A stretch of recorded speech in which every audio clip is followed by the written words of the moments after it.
A new political outlook in central West Scotland as three parties scrap for attention. This election in Hamilton never looked academic for Labour. Just 600 votes separated them from the SNP. Those who looked again at both big parties less than happy. I'm extremely disappointed with how the SNP has treated the people of Scotland. So we have to get a change, because I do feel exactly like the Tories did in England. The longer you have people in Parliament, the complacent they get. The SNP has to get its house in order very, very quickly to be able to regain trust with a lot of Scottish voters. And I think that the Labour leadership will see this as a fantastic opportunity. I'll be honest, I don't think any of them are doing any good. SNP have done nothing for Hamilton. You can see if you walk around here, all the shops are closed. You know, we need somebody to do something, and I'm not sure Labour will do it. This area is also a monument to SNP success. The shock by-election win here in the 60s heralded a new era in Scottish politics. Long gone now.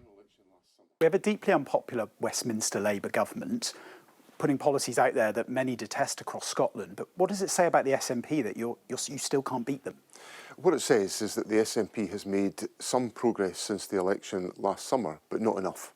And we've got to make more progress. That's the blunt reality of the election last night.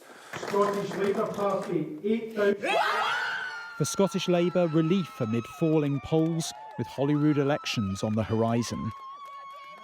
How much can you conceivably do in Scotland when there's so many unpopular policies coming out of Labour in Westminster? Well, we won this by-election against the odds. We proved the pundits wrong, the pollsters wrong, the commentators wrong and the bookies wrong. And I think they have to reflect on where they're getting their information, because never before have I seen a campaign where the national messaging was so alien from what was actually happening on the ground. The sophistication of Labour's digital campaign and a local candidate both helped here in an area where the party did pick up widespread wins at the general election. But this isn't a turning point, especially when there's a new force in Scottish politics that's rapidly gaining momentum. Reform finished a close third from a standing start. Once a bogeyman north of the border, Nigel Farage now eating up the Tory vote here. Oh, this looks fantastic. Oh my God, what's this? But campaigners say that's not all.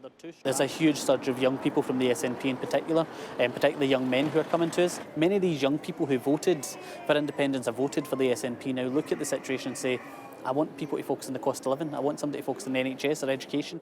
One election, but parallels with the wider view. Established parties leaking support, politics fracturing in multiple directions. Rob Powell, Sky News in Hamilton.